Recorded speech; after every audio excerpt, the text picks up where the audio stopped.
이런 부분은 제가 장담을 할게요. 왜냐하면 학교 안에서는 안 된다고 할 거거든요. 근데 저는 많이 만들어 봤거든요. 그래서 학교의 상담과 다르게 내가 어떤 수업을 들었는지에 따라서 그런 학생들은 내신 성적이 많이 뒤집히니까요. 그 초이스라고 이게 진짜 중요하고요. 서울대는 결국에는 공교육에 대한 이야기를 하는 학교고요. 학교 내에서 어떻게 성장했는지를 보여달라고 하는 게 서울대의 요구사항이에요. 학교와 동떨어진 성장이라고 하는 부분이 그렇게 많이 요구되지는 않습니다.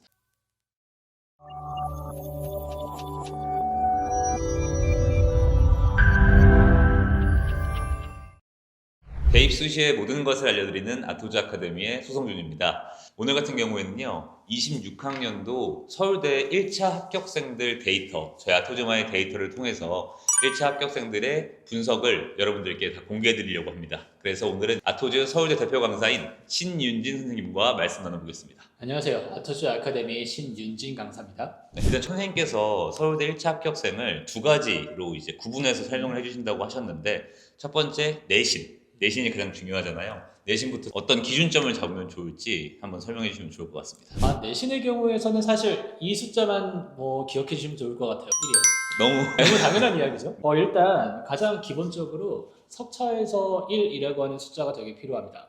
근데 이 석차에서 1이라고 하는 게 전교 1등만을 요구하는 건 아니에요. 왜냐면 학교에 따라서 서울대를 굉장히 많이 보내는 학교들도 있잖아요. 그런 학교들은 무조건 본인이 지원하는 학과에 있어서 본인이 그 학교의 1등이면 됩니다. 그게 되게 중요한 첫 번째 기준점이라고 생각해 주시면 좋을 것 같아요. 자신이 지원하려고 하는 학과의 1등이어야 된다. 그렇죠. 예를 들어가지고 내가 들어가려고 하는 학과가 서서문학과다. 그러면 그 고등학교 안에서 쓰려고 하는 학생 중에서 본인이 내신이 1등이면 돼요. 이거는 외고나 일반고나 상관이 없이 모두가 통하는 전략인 건가요?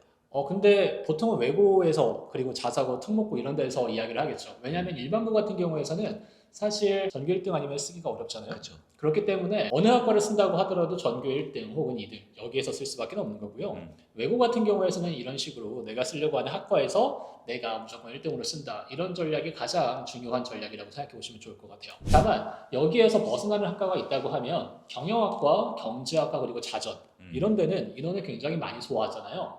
학교에 따라서 3명, 4명 이렇게도 뽑을 수가 있는 학과들이기 때문에 거기는 꼭 1등이 아니어도 되기는 합니다. 서울대를 준비하는 친구들은 자신의 학교에서 자신이 서울대를 쓸 때 이 학과에서는 내가 1등인 성적이다 라는 기준점이 있는지부터 확인을 하는 게 정말 중요할 것 같네요. 그렇죠. 그래서 사실 친구들하고 친하게 지내는 것도 중요해요.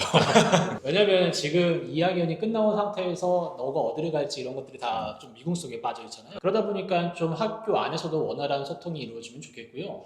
그리고 친구들 내부에서도 정보들을 좀 확인해 가면서 내가 어느 위치에 있는지 그리고 내가 가려고 하는 것하고 같이 겹치는 학생들이 누가 있을지 이런 것들을 알아내는 것들이 굉장히 중요한 현재의 정보 싸움이 될 수가 있겠죠. 내신은 딱 정확한 숫자가 나오는 거니까 판별이 쉬울 수 있는데 이제 두 번째 말씀을 드리려고 하는 게 바로 서류잖아요. 근데 서류 넘어가기 전에 내신에 대한 것들을 하나 더 잡고 갈 게 있습니다. 왜냐면 석차를 1등으로 간다고 해서 무조건 다 합격하는 게 절대 아니에요. 그렇게 되면 모든 학교에서 내가 1등이면 다 합격해야 되는데 그게 그렇죠. 아니잖아요. 거기에서부터 이걸 보완해주는 정보 자료가 또 하나 필요하기는 하는데요.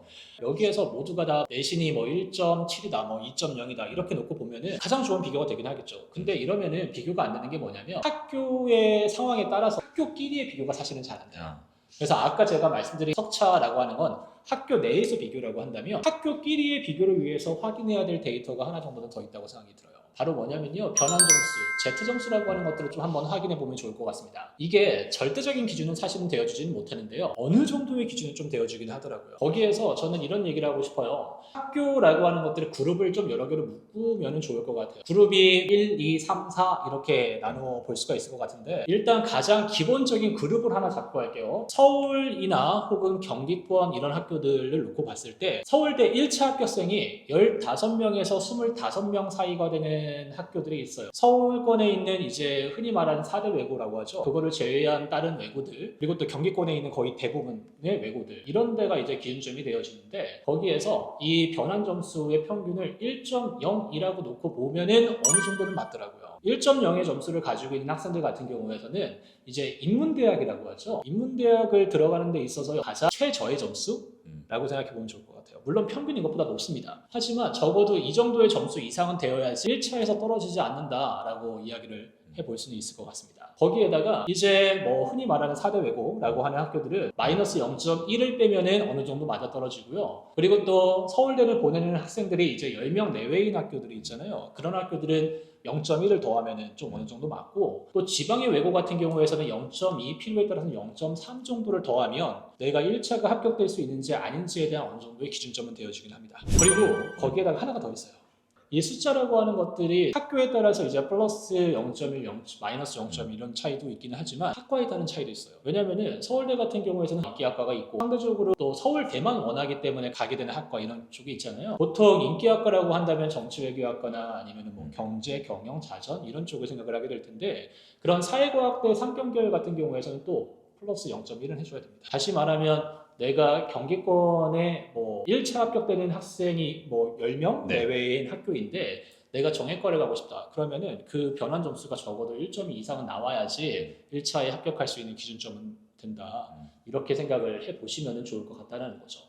반면에 비인기학과들, 근데 비인기학과는 좀 시대에 따라 달라가지고 특정 학과를 딱 지정하기는 어려운데, 그런 비인기학과들 같은 경우에서 마이너스 0.05 혹은 마이너스 0.1 정도를 해주게 되면은 1차 합격의 기준점이 어느 정도는 정해진다라고 이야기를 해볼 수 있을 것 같아요. 그 일반고 같은 경우에서는요, 그 기준점이 되게 높아요. 1.6 정도로 생각해 보시면 좋을 것 같아요. 그 1.6 정도로 생각해서 아까 제가 말씀드렸던 학과에 따른 마이너스 0.1, 우리 학교에는 서울대를 간 학생이 별로 없다. 뭐 한 명 있거나 아니면 거의 못 간다라고 한다면 거기서도 또 0.1. 그게 아니라 우리 학교는 서울대를 그래도 한 5명, 6명 이상씩 간다. 그러면 한 마이너스 0.1에서 0.2 이 정도로 좀 조절해가지고 생각을 해보면은 어느 정도 1차에 대한 합격 여부를 생각하기가 좀 좋습니다. 다만 제가 지금 말씀드리는 거는 뭐냐면요, 최저의 라인이라고 생각해 보시면 될 것 같아요. 따라서 평균적으로 놓고 본다고 하면 그것보다 더 높을 수는 있으니까는요, 내가 어떤 상황인지에 대한 것들을 정확하게 판단을 원하신다면은 사실은 뭐 연락을 주시면 가장 편하기는 하겠죠. 그럼 자신의 지금 학교 안에서의 자신의 위치와 자신의 학교에 맞는 그룹을 묶어서 그거에 대한 점수를 계산해 본 뒤에 내가 1차 합격 가능성이 어느 정도가 있는지를 대략적으로 판별해 볼 수 있는 기준점이 될 것 같은데, 그렇죠. 이게 사실 해볼 수 있는 친구들은 이 공식으로 해보면 너무 좋겠지만 정말 어려운 친구들 같은 경우는 편하게 학원을 정해주시면 됩니다. 네, 그 다음번 이제 서류에 대한 이야기 한번 해보겠습니다. 네. 서류는 사실 내신과 다르게 정해져 있는 점수라는 게 없잖아요. 환산할 수 있는 게 눈으로 보이지 않으니까 사실 뭐 선생님이나 저희 학원 선생님들 같은 경우는 서류를 보면 어느 정도 가닥은 보이겠지만, 그래서 학생들이 봤을 때 내 생기부를 봤을 때 이게 가능한 건지 안 한 건지 이거에 대한 이야기를 좀 해주시면 좋을 것 같아요. 서류에 대한 건 C가 3가지 있다고 해서 프리비라고 좀 붙여봤어요. 첫 번째는 뭐냐면요, 커트라인이에요. 즉 서류라고 하는 게 더 이상 변별의 요인이 안 됩니다. 이거를 좀 말씀을 드리고 싶은 게, 예전 같은 경우에서는 학생들의 서류의 수준이 되게 들쭉날쭉했어요. 그러다 보니까 서류 수준이 높은 학생들은 분명히 더 플러스를 점수를 받아가는 것처럼 보이는 때가 있었습니다. 근데 그게 벌써 7년도 더 된 이야기예요. 모든 학생들의 서류의 수준들이 어느 정도 되게 많이 올라왔어요. 그러니까는 서로 다 비슷비슷하게 보인단 말이죠. 거기에서 뭐 더 열심히 해가지고 점수가 확 치고 올라간다, 이제 이런 것들이 더 이상 다 통용이 안 됩니다. 서류로 뒤집을 수는 없다. 그렇죠. 서류라고 하는 것들이 내신 성적을 뒤집을 만큼의 큰 영향력이 이제 잘 발휘가 안 돼요. 그래서 커트라인이라고 얘기를 하는 거예요. 즉 서류를 준비해야 되는 이유는 뭐냐면, 내가 내신을 받은 것이 있잖아요, 깎이지 않게끔. 마이너스 점수가 되지 않게끔. 네, 왜냐면은 학생들이랑 상담을 하다 보면 정말 안타깝게도 내신을 굉장히 잘 받았는데 그에 비해서 서류가 되게 안타까운 학생들이 많아요. 근데 이거는 정말 공부를 잘한다라고 하는 특목고에서도 되게 많이 발생이 되거든요. 보통 공부를 한다라고 한다면 사실 책을 읽는다든지 네. 아니면은 뭐 학교에서 수업을 따라간다든지 이런 것들이 필요하잖아요. 근데 대부분 그냥 다 시사 이슈로 채워져 있는 학생들도 있어요. 뉴스를 보고서 한 것과 같은 이야기들을 거의 다 가득 채워진 학생들이요. 네. 그러면 사실은 뭐 그렇게 좋은 평가를 받기가 힘들겠죠. 이런 식으로 좀 서류에 있어서 결격 요인이 생기는 학생들이 있습니다. 그런데 그런 학생들은 내신이 좋아도 사실은 1차 합격이 안 되는 경우도 왕왕 생겨요. 그래서 서류라고 하는 것들은 굉장히 많이 욕심을 내가지고 더 점수를 받아간다라고 하기보다는 커트라인 이상이 되게끔만 만들어주는 거, 이런 부분이 사실은 더 중요하다라고 말씀을 드리고 싶다. 이게 첫 번째 요인입니다. 서류에서 욕심을 내야 될 학생들은요, 서울대 일반 전형 학생이 아니라 직윤 학생들이에요. 왜냐하면 그 학생들은 서류를 바탕으로 해서 면접을 봐야 되기 때문에. 그러면 어쨌든 3C 중에 네. 첫 번째 C 같은 경우에는 서류는 커트라인이다. 그래서 플러스의 요인보다는 마이너스의 요인이 더 크니 내신의 점수를 마이너스를 받지 않기 위해 그 커트라인을 지키는 정도의 위의 서류는 준비를 해놔야 된다. 이렇게 그렇죠. 이해를 해볼 수 있을 것 같고요. 네. 두 번째 C는 어떻게 두 될까요? 번째 C는 클래스입니다. 뭐냐면 서울대 같은 경우는 항상 이야기하지만 수업이 제일 중요한 학교예요. 다시 말하면 전공 적합성 이런 것들보다도 학교의 수업에서 어떻게 발전했느냐 이게 사실은 제일 중요해요. 많은 학생들이 서류를 뿌리다 보면은 내가 어떤 전공을 갈지를 생각을 해서 그 전공 적합성에 맞춰서 서류들을 쭉 뽑아간단 말이죠. 물론 그런 부분이 필요한 곳도 있기는 해요. 그런데 그런 것들이 요구되는 것은 보통은 세특보다는 창체에 좀 더 많이 요구가 되죠. 세특 같은 경우에서는 그 수업 시간 때 배웠던 내용 있죠. 거기서 발전할 수가 있는 내용들을 가져가는 게 제일 중요해요. 특히나 국영수 같은 경우가 그런 부분들이 중요하다라고 이야기를 해보고 싶습니다. 그래서 선생님, 저는 이런 이야기들을 했는데 전공을 바꿔도 되나요? 이런 것들이 이제 상관이 없죠. 왜냐하면 수업에 대한 것들만 잘 채워준다면 서울대는 어떤 전공을 어떻게 선택한다고 하더라도 뭐 그렇게 크게 관여하지는 않습니다. 정말로 서울대에서 중요한 거는요, 학교 선생님의 이야기들을 잘 따라가는 거, 그로부터 나의 생각을 가지고 와서 발전하는 것, 이런 부분이에요. 수업에서 완전히 동떨어져서 나 혼자 잘난 놈처럼 뭔가를 꾸리게 된다면 그건 역시도 좋은 서류의 방향성은 아니겠다라고 이야기를 드리고 싶습니다. 네, 좋습니다. 그럼 다음 마지막 세 번째 씨 얘기해 주시죠. 초이스입니다. 이게 제가 봤을 때 제일 중요할 것 같은데요. 근데 이게 중요하기도 한데 사실은 중요하지 않을 수도 있어요. 왜냐면 선택이라고 하는 것들이요, 2015년도에 기준으로 해서 바뀐 그 교육 개정안을 본다면 수업 선택이 제일 중요합니다. 내가 어떤 수업을 선택했는지가 내 관심사예요. 그래서 이 초이스라고 하는 게 사실은 제일 중요한 요건이기는 해요. 왜냐? 내가 가려고 하는 과가 정외과다. 그래서 내가 국제정치를 들었다. 좋은 거잖아요. 내가 가려고 하는 과가 경제학과다. 그래서 내가 미적분을 듣는다. 당연한 거잖아요. 네. 이런 부분으로 선택이라고 하는 부분들이 서류에서는 사실은 제일 중요한 요소입니다. 근데 문제는 뭐냐면요, 선택이 막혀있는 데가 너무 많아요. 학교에 따라서 이런 선택을 할 수 있는 범위가 굉장히 좁아져 있는 데가 많기 때문에 거기에서 이제 좀 안타까움이 생기는 거죠. 근데 이런 요소로 인해서 유불리라고 하는 게 어느 정도 많이 결정이 되어 있는 고등학교가 있기는 하죠. 외고요. 왜냐면 외고 학생들을 본다면 영어의 시수가 막 30단위, 그 다음에 제2외국어에 대한 시수가 막 36단위 이런 식으로 가요. 그러면 다른 일반고나 뭐 자사고 이런 데보다 압도적으로 많은 시수를 가져가거든요.